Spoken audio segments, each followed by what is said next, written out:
Saludos, ¿cómo se encuentran? Bienvenidos nuevamente a la cápsula financiera del día de hoy, mitad de semana con grandes e importantes acontecimientos que siempre son destacados y analizados por nuestro economista de cabecera, don Vidal Villalobos, a quien le damos la muy cordial bienvenida. Vidal, ¿cómo estás?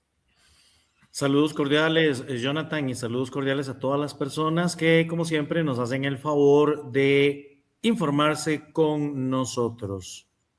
Vidal, ¿cómo estuvo el comportamiento del internacional? Y hago hincapié en el geopolítico, porque parece que Medio Oriente sigue movido. En efecto, ayer les habíamos invitado a regresar al parque de diversiones, a montarnos en la montaña rusa, cortesía de Samsung, un detalle no menor con relación al tema de que a pesar de que la empresa dio buenos resultados, el mercado está poniéndose un poco más quisquilloso con los datos que entregan las empresas de inteligencia artificial y la bolsa coreana se vio resentida. Al final la empresa salió también un poco trasquilada. Y les habíamos dicho, bienvenidos de nueva cuenta a la montaña rusa. Pero hoy amanecimos con doble montaña rusa porque el presidente Trump en la reunión en OTAN dijo que el acuerdo con Irán se había terminado.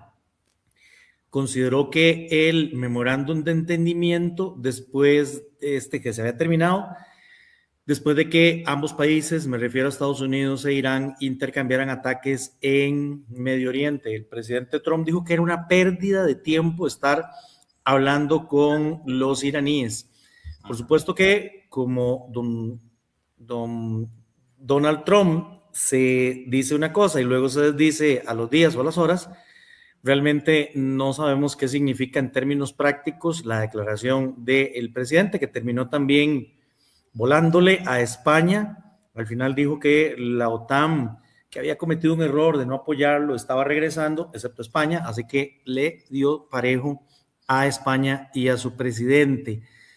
El mando central de Estados Unidos dijo que habían atacado más de 80 objetivos a lo largo de la costa de Irán, incluyendo sistemas de defensa, redes de mando, de control, emplazamientos de misiles antibuques y cerca de 60 embarcaciones iraníes. Pero la respuesta no se hizo esperar. La Guardia Revolucionaria iraní anunció ataques contra bases militares en los Estados Unidos, en Bahrein y en Kuwait.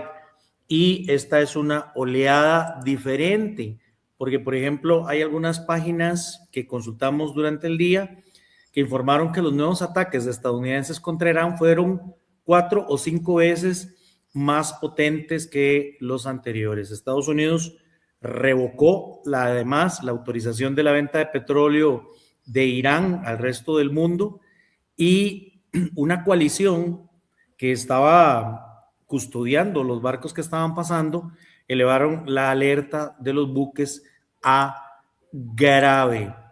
Pero al final hay ganadores, porque las empresas que se ven favorecidas por el aumento en el precio del petróleo, que ya vamos a ver en dónde terminó, se vieron favorecidas. Por ejemplo, Conoco, Phillips y Marathon Petroleum subieron durante la jornada cerca de un 2%.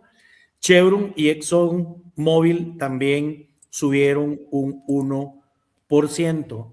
Las bolsas ayer habían cerrado en rojo, por esto que les mencioné de Samsung y porque los inversionistas estaban tomando utilidades. Además de que cuando una empresa tiene un determinado prestigio, puede entrar a un club. Ese club, por ejemplo, se llama Nasdaq 100, entra a las mejores 100 tecnológicas del Nasdaq. Y ahí subió SpaceX, pero no pasó nada. Realmente no hubo ningún movimiento importante. Claro, queda eclipsado por el asunto de geopolítico y por el otro dato que ya vamos a referir, también tenía en vilo a la comunidad bursátil mundial. No parece ser que las apuestas de inversores por inteligencia artificial está acabando, sino que nos estamos recomponiendo como lo hemos visto. Y otra cosa muy importante, sobre todo de cara a lo que se viene la próxima semana, Jonathan, ¿qué las empresas tienen que entregar resultados trimestrales. Así es. Y entonces los analistas consideran que los inversionistas ahora ya no solamente van a estar a gusto o satisfechos con números alegres que den las empresas, sino que los van a revisar minuciosamente y puede ser que pasen cosas como la que le pasó precisamente a Samsung el día de ayer. Qué interesante, porque al final de cuentas las auditorías financieras no están exentas de todo este proceso y conforme se vayan reajustando los portafolios y los centros de inversión, pues va a estar más acucioso la revisión de qué están haciendo y cómo se están moviendo para darle certeza y seguridad al mercado. En efecto, porque la certeza, la seguridad y la confianza es lo que respiran los mercados, pero hoy no hay específicamente eso. Recordarán que el precio del petróleo había caído por debajo de 70, pero ya hoy incluso llegó a estar por encima de $75 el barril WTI, pero finalmente terminó cerrando en 74.28, mientras que las bolsas sí se cayeron. El Dow 576 puntos, el S&P 21, el Nasdaq 51.96 y el Russell 26 puntos. Básicamente, todas las bolsas de alguna manera sufrieron esta condición particular de falta de confianza en el mercado por la incertidumbre que hay. Además, Trump se dejó decir allá en la OTAN, que siempre sí quería Groenlandia y que si los europeos no estaban de acuerdo, pues entonces iba a retirar las facilidades militares que había en Europa, poniendo, por supuesto, un bache de inseguridad en toda la zona. Quería contarles que un documento que publicó Bloomberg da cuenta de que la gasolina sigue alta, a pesar de que antes de este incidente del día de hoy, los precios habían bajado de 100 a 68 incluso. El país en donde más caro en Latinoamérica está la gasolina es en Uruguay, donde se paga 2.3 por litro o 8.7 por galón. Luego está Cuba, 1.9 por litro, 7.3 por galón. Y en ese tercer lugar, que a veces nos cuesta subir al podio, pero esta vez subimos, está Costa Rica, 1.3 el litro, 6.2 el galón. Países como Panamá, por ejemplo, tienen un galón de 4.4. Esto va a depender mucho también de una serie de determinantes en el interno de cada país.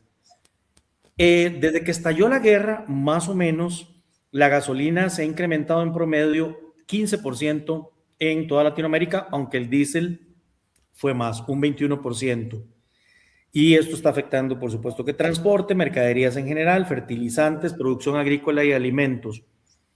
¿Por qué hay tantas diferencias entre los países? Bueno, hay distintos sistemas, distintas formas de atender el problema. Por ejemplo, hay países de Latinoamérica que tienen bandas de precios, entonces ahí se controla de alguna manera la volatilidad del precio. Pero hay otros países que pagan un subsidio, o sea, el gobierno se toca la bolsa, pone una parte de la plata y no sube tanto el precio del combustible. Hay otros países que todo lo contrario. Si sube el combustible, no suben los impuestos, como es el caso de Costa Rica. Hay precios que están administrados, hay países como Colombia que tienen fondos de estabilización, entonces no es necesariamente que el gobierno pone la plata a través de un subsidio, sino que sacan la plata del fondo y luego en mejores momentos reponen esa capacidad y ese recurso para evitar volatilidad en los mercados. El precio del oro ha seguido bajando, cerca de 4,000 la onza Troy, y vuelvo a reiterar un concepto que hemos explicado: el oro no tiene una rentabilidad, no tiene un cupón, no tiene un rendimiento, y por lo tanto, si estas cosas hacen que la tasa de interés se incremente, como ha pasado, entonces pierde demanda el oro. El futuro del oro, del precio me refiero, va a depender de 4 factores importantes. 1, cómo se sigan desarrollando estos temas geopolíticos. 2, cuál es la expectativa de tasa de interés en el futuro que va a tener el mercado. Porque si empezamos a ver que la tasa se disminuye, la demanda por oro regresará. ¿Qué van a hacer los grandes inversores? Aquí fundamentalmente 2. Bancos centrales que han estado comprando a raíz en promedio en los últimos años 1,000 toneladas de oro al año. Y también está el otro tema, que es el papel de la India. La India es un consumidor muy importante de oro, sobre todo hacia finales del año, que vienen las fiestas y ellos utilizan esto mucho para joyería. Bueno, la India le puso un arancel, un impuesto en frontera a la importación del oro de 6% al 15%. Se estima que las importaciones de oro en India deberían bajar cerca de un 10% y esto, por supuesto, afectar el desempeño del precio del barril, perdón, de la onza de oro. Vidal, un detalle que estabas dando con el tema del comportamiento del combustible en América Latina, y es que también hay otro elemento que me gustaría sumar a tu análisis, y es el sistema que tiene cada país para actualizar el precio de venta, el precio en que compra. En el caso de Costa Rica vamos un poquito atrasados en ese elemento, y cuando se mueven los precios vamos que mes y medio, 2 meses atrás en el comportamiento del mercado. Así es, países como Panamá tienen algo parecido, pero ellos lo hacen cada 15 días y hay otros países, sobre todo en Sudamérica, que el cambio es prácticamente automático, sobre todo cuando el sistema de distribución mayorista y minorista está a manos de privados. Esto es casi que de inmediato. Para la próxima semana les contaba que tenemos una temporada de resultados. Entonces, con lo que le ha estado ocurriendo a las empresas de inteligencia artificial, parece ser que esta temporada se siente un poco distinta. Ya no va a ser solamente comunicar datos, inversión o más capacidad o más infraestructura, sino que los inversionistas van a estar queriendo entender cómo ese gasto que se está haciendo se va a convertir en ganancias en el futuro, y esto augura una temporada bastante diferente. ¿Cuál era el otro dato que teníamos para el día de hoy? Bueno, la lectura de las minutas de la Reserva Federal de la reunión que se realizó el 16-17 de junio. Mantuvieron la tasa, no tenemos novedad. Siempre la leíste con un canasto de palomitas de maíz a la par. Exactamente. 350 puntos básicos, 375, se mantuvo la tasa de política monetaria ya en los Estados Unidos, o la referencia de la Reserva Federal, pero el morbo se dio porque Kevin Rush dio una frugal conferencia de prensa y puso las IES sobre la revisión a futuro de la forma como la Reserva Federal particularmente se va a comunicar, además de cuestionar eventualmente la forma como se está midiendo la inflación. Las principales conclusiones del documento: una vez más, la inflación se vuelve la principal preocupación de los miembros de la Reserva Federal. El comité está dividido porque un grupo hubiese preferido subir las tasas inmediatamente, otro de mantenerlos, e incluso algunos de que se podrían reducir si la inflación se desacelera. Claro, esta minuta viene de mediados del mes pasado. No tenían en consideración el evento que acabamos de referir al inicio de esta entrega. Esta pausa no necesariamente significa que terminó el ciclo restrictivo, sino que habrá que esperar efectivamente cómo se van desarrollando otras cosas a lo largo de los próximos meses. Pero definitivamente sí hay un cambio importante en la comunicación de la FED. Uno esperaba que en la minuta pudiera revisar más cosas. No, la minuta viene igual de frugal, comunicados más breves, menos uso de orientación futura, mayor énfasis en que van a esperar nuevos datos. Entonces aquí hay un cambio ya en el estilo de la presidencia de Kevin Rush. Mencionaron que el mercado laboral sigue sólido y por supuesto esto tiene implicaciones para nuestro país porque regularmente nuestro Banco Central ha estado alineándose con lo que hace, dice o deja de hacer la Reserva Federal.